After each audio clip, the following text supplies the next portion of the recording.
Welcome back to the page, Harry Potter fans. We've got a new chapter for Backward with Purpose, Part 1, Always and Always by Dead Woodpecker. Here we are with Chapter 34, Memories Unbound. Chapter 34, Memories Unbound. Chapter text. Honestly, Luna, Hermione rolled her eyes. Apparently, she had not had the same revelation that Harry had. But there was something in Luna's eyes that made Harry think that it would be very stupid of him to discount what Luna just said. Hold on, Hermione, Harry said. He eyed Luna. Do you know Merlin, Luna? Sometimes, Luna said promptly. Sometimes, Harry asked. Why only sometimes? Well, I only really know him when I'm meeting with him, Luna said. But then he gives me the forget-for-now potion, so I'll forget. Why do you let him give it to you? Harry said patiently. Then he was struck with a horrible thought. He doesn't force you, does he? No, Luna said. She stared off into space. No, I'm pretty sure that he wouldn't try to force me to do anything. But you don't know, Ron said. Luna. She cocked her head. I think he must be pretty convincing, don't you? Considering the fact I've never met him, Ron said through gritted teeth. I can't imagine how convincing he may or may not be. Hermione looked completely bewildered. But it can't possibly be Merlin. That's impossible. There's no way that the most famous wizard of all time, who would be ancient, is involved in this. I simply can't imagine how that could be true. What if this person had the Philosopher's Stone? Percy said pragmatically. If Merlin had it. Nicholas Flamel was the only maker of the stone, Dumbledore said quietly. And Merlin was never known for his prowess at alchemy. He had other interests. Like manipulating time, Sirius said. Everyone knows that. But how could he still be alive? As far as I know, there isn't any way to travel to the future. Harry's thoughts raced. Everyone else was taking Luna far too literally. Practically the moment he, Ginny, Ron, and Luna had been alone together at the Burrow, she had announced that she thought they were a trio of long-dead historical figures. She called him Arthur far more often than she called him Harry. Harry was willing to bet that her Merlin had a different one as well. He glanced around at the familiar faces. He had a feeling that if Luna spoke Merlin's real name, he'd know it, and it would belong to one of them. Who is it, Luna? Harry asked. What's Merlin's real name? I don't know, she answered. I've forgotten. I always do. It gets a bit frustrating, actually. You think, Ginny said. She was gaping at Luna. Do you mean to tell me that you let him wipe away your memories repeatedly? Luna, why haven't you said something about this before? Luna shrugged. Harry resisted the urge to bang his head against the wall. Just because I don't remember his reasons, Luna said, doesn't mean that they aren't good ones. But why wipe your memories in the first place? Harry said. He sat up even straighter. Is that why you were missing from the Marauders map, right before Christmas? Were you meeting with Merlin? He's the one who cast the shield charm, right?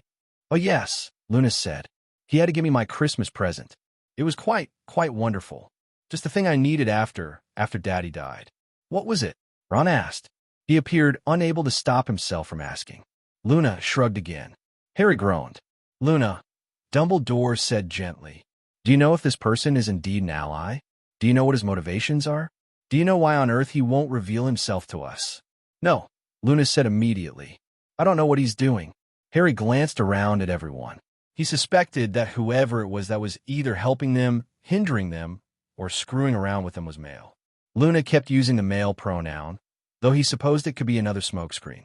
But for the sake of his sanity, he decided to strike the girls off his list of suspects. One of the men in this room had thought the need so great that they had traveled back in time. But how did Merlin do it? Ron asked. His brow was furrowed. We know he didn't use the time turner, and I'm pretty certain that. Did one of you use the Tears of Merlin? Besides me, Harry, and Ginny, I mean. Everyone shook their heads. Harry looked at them sharply. No one betrayed any sort of guilt or lies. But if one of them had used the Tears of Merlin, they'd probably be pretty good liars. It could have been another manner of time travel, Dumbledore said. He took a sip of tea as if everything were completely normal. There are other methods, I believe. There are, Hermione said immediately. Several. But I wouldn't think that any of them would work. That's what you said about the Tears of Merlin, Ron reminded her. You said that you couldn't imagine being that desperate. You said that the author was completely mental. Hermione flushed. Times have changed, I suppose, she muttered. Anyway, she said in a louder voice. The book has a list. It's sort of an introduction to the time travel section. Right after that quote, she flipped the page. I've done additional research, and I haven't found any other methods, so I think this is what we have to work with. She cleared her throat and began to read out loud. Time, an introduction. The wise ASP. Time is far more fragile than any normal witch or wizard would suppose, which is why this particular subject is kept under close scrutiny in the Department of Mysteries. The unspeakables, taciturn and tight-lipped on the best of days, refuse to even acknowledge the fact that using a time turner is the absolute least powerful way to change things on a grand scale. Brace yourselves, for I am about to open your eyes to a world that you did not think possible. Time turners are useful in certain situations. They were created by a wizard by the name of H.G. Wells. He was not, as it turns out, an unspeakable. This made life very uncomfortable for the inventing wizard, as the unspeakables were forced to make him forget about his own invention. They were far too enthusiastic with their technique, and poor Wells was so confused and muddled that he became quite convinced that he was a muggle. Interestingly, he became an author who wrote about time travel. All that aside, time turners are actually fairly useless. Only a minimum of changes can be made. Tempus Luminas can send a body physically back in time, though the appearance of the body is quite frightening, according to eyewitness accounts. It causes physical weakness and great age. If one were to travel back 15 years, for example, at the age of 20, the physical appearance of the individual would be that of 300. Very little can actually be done with this method, as the body will rapidly disintegrate over the course of 1 week, and it is only on the first day that anything can truly be done. I would advise everyone reading this to think very carefully before creating the potion and using the rune and charm that would allow this to happen. However, the method is clearly outlined on page 296. The waking death is the foulest known method of time travel and the only one that I will not give specific instructions to. This is also, unfortunately, the most easy to trace method. The Auror Department of the Ministry of Magic works closely with the Department of Mysteries when a pregnant witch is found dead. The full details will not, of course, be given, but know this: it involves possession, soul subversion, and a complete lack of conscience. The waking death method has been used, to the best of our knowledge, 6 times in the course of British history. Each time left a wake of dead bodies and tears. The Middlefont Uprising and the Indro Massacre are the 2 most famous occurrences. Perhaps the most reassuring aspect of this is that this method can only be used once, and the physical body of the perpetrator, which emerges from the woman's body as an infant and reaches physical maturity in exactly 7 days, will have only 1 day, with fully intact magical capabilities, to act in the past. The Trojan horse is generally considered dark magic. It is blood magic, and it requires a victim and a perpetrator. The victim is bled at regular intervals, and a spell, see page 312 for the full details, is enacted to allow the perpetrator to send his own consciousness back into the body of the victim. The spell only lasts from the new moon to the full moon. The last known person to use this was Leander Millings, who possessed the body of his younger brother, traveled 10 years in the past, and used his brother's body to murder his father. There is no limit to how often this can be done, unless the victim is permanently incapacitated. The gateway is so passive of a method of time travel that some do not even consider it time traveling at all. In the Department of Mysteries and 6 other undisclosed locations, there is a gateway that allows one to step into the past and view it. Primarily, this is used as a way to detect illegal use of time travel, as those sections of the time continuum that have been changed will have the changes superimposed on the shadow of the truth. The traveler can watch, but cannot change anything. Foci Memoria is the method by which a time traveler enters a pensieve, of which there are only 23 in the entire world, and enters the memory, retaining a physical body. This is the easiest way for unspeakables to study the effects of the time paradox, though on a very small scale. It is also exceedingly dangerous to the traveler, as the memory of a certain event is set and bound by rigid constraints, not unlike those of a time turner. And if one tries to act in a manner that is not confined by the laws of the pensive, it could cause death. Those nations without a gateway, of which there are many, use the foci memoria method to study the recent past and do not attempt to change anything at all. It is also limited in that one can only stay inside the pensive from one new moon to the next. The Tears of Merlin is quite possibly the most complex, the most dangerous, and the most fascinating of the methods. Many believe that it is impossible and that it is a fairy tale or part of the legend about King Arthur and those who followed him. But there is documentation that King Arthur, his queen, and Lancelot du Lac used the Tears of Merlin. The tale we know of Camelot and the defeat of Mordred is almost certainly not the whole truth, and not only because written records were scant in those days. It is said that Merlin devised a way to change everything after the destruction of Camelot, and King Arthur, Queen Guinevere, and Lancelot du Lac fearlessly set forth on this new challenge. I have spent the last several years of my life researching the steps required to use this, and the fullness of it is presented on pages 394 to 412. It does not, in fact, send physical bodies back in time, only memories. It can theoretically be done with only one person involved, but it is my belief that that sort of undertaking would truly be impossible. Harry's head hurt slightly by the time Hermione reached the end of the introduction the wise Ace had written. He tried to remember if he had ever read this before. He suspected that he hadn't. It was most probable that Hermione had the right of it. Harry knew for certain that he had glossed over, at best, the other methods of time travel. He hadn't even bothered to read this, had only skipped straight to the Tears of Merlin. "This wizard sounds insane," Fred said. He was looking at Ron with something like awe. "I can't believe you did what he said." "Completely mental," George added. "We were pretty desperate," Ginny said quietly. "I'm starting to think we're a little insane," Ron said cheerfully, cutting through the sudden tension.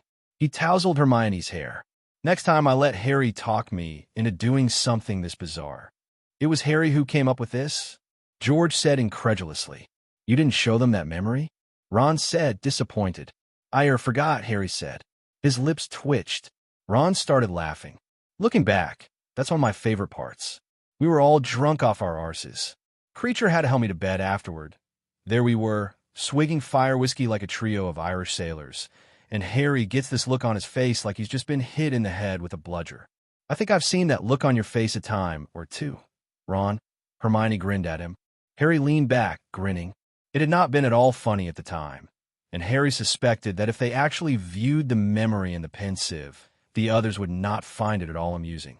Indeed, Dumbledore was not laughing, though his eyes twinkled. Snape was not either, but, well, that was Snape, and Harry did not expect to ever see Snape laugh. But Harry was able to lay aside the tragedy to find the humor. "Harry always has the best ideas when he's drunk," Ron said fondly. The twins, Sirius, Remus, and Tonks were still laughing loudly. "I don't know," Harry said. "Your idea about giving Umbridge that love potion." "I can't believe," Tonks gasped, "that you thought up this mad scheme when you were drunk. We went to Hogwarts to talk to Dumbledore's portrait right after we recovered from the hangover," Ginny said, smiling broadly. She winked at her mother, who seemed torn between humor and disapproval. Judging by the way Mrs. Weasley's lips twitched, humor appeared to be winning. Dumbledore cleared his throat. "If we could get back to the matter at hand," he said delicately. "Does anyone have any thoughts that are the most likely? I believe we can rule out the Waking Death, Time Turner, and Tears of Merlin." "So what was the Temper Lumens one?" Ron asked. "Tempus Luminas," Hermione said. She flipped a few pages. "I would like to think it's this one, but that's pretty unlikely. If Luna met him before Christmas during the Potter's Army meetings, and then there was about a week or so in between that and Mr. Weasley being attacked. They could have come back multiple times, couldn't they?" Sirius asked. "There are illustrations of what kind of toll it takes on the body," Hermione said. She held up the book so they could see. Harry recoiled at the image of the emaciated, skeletal figure. And that's after one trip to the past. Right, Ron said. Then it's pretty obvious that it's the Trojan horse, isn't it? But why would a dark wizard help us, Ron? Mrs. Weasley asked. She looked troubled and confused. Harry met her eyes, but quickly looked away. He had been trying very hard over the past month to follow Sirius and Snape's advice. He could even look at them in the eye without feeling a great rush of grief and anger, but not for very long. It's not necessarily dark, Ron said. Hell, if it meant defeating Voldemort, I'd volunteer to be bled. It didn't sound like the victim would have to die. It is also interesting that it can be done multiple times, and it does seem the most likely choice, Dumbledore said. Though I would not discount Foci Memoria. Will you explain what it actually is? Mr. Weasley said. I'm afraid that I didn't get a good grasp on it. It is far less plausible than the Trojan horse, Dumbledore said. For one, I know the laws of the Pensieve, and it would be extraordinarily difficult to change without destroying the fragile web of a memory. I imagine that the backlash of that would severely injure or kill any wizard who made the wrong step. For two, the changes made would have to be subtle, far more subtle than what could be done with the Trojan horse. Theoretically, the one who uses the Trojan horse to travel time would have as much chance to change the past and future as Harry, Ginny, and Ron have done. But Foci Memoria, I believe, is best described as changing the present, using future knowledge. Harry said. I think, Hermione said uncertainly. I think it means that if Foci Memoria is being used, Merlin isn't changing our futures. He's changing our present in order to change the future. Which means, Ron said loudly, that Merlin's using the damn Trojan horse method. Merlin knows that. His eyes widened and he stopped suddenly. Wow. That phrase just takes on a whole new meaning, doesn't it? It was difficult enough figuring out how to use the Tears of Merlin without effing everything up. No way could we do the Pensieve thing. Dumbledore could, Harry reminded him. Snape could. Maybe even Percy could. But why would I hex myself? Percy said. Maybe to get us thinking about what's going on, Sirius enthused. Harry narrowed his eyes at him. He seemed to find this a little too funny. I think, Snape said, that it is only the remotest of possibilities that the Foci Memoria would work. As the only two of us capable of this kind of subtlety were likely obliviated by Merlin. He grimaced as though it pained him to say it. I would bet any number of galleons that it is the Trojan horse. Is anyone else having a hard time understanding every other word since Luna said it was Merlin? Bill asked. Does anyone else's head feel like it just got hit with a bludgeoning curse? Mine, Harry said weakly. There was a chorus of echoes around the table. Even Dumbledore looked slightly overwhelmed.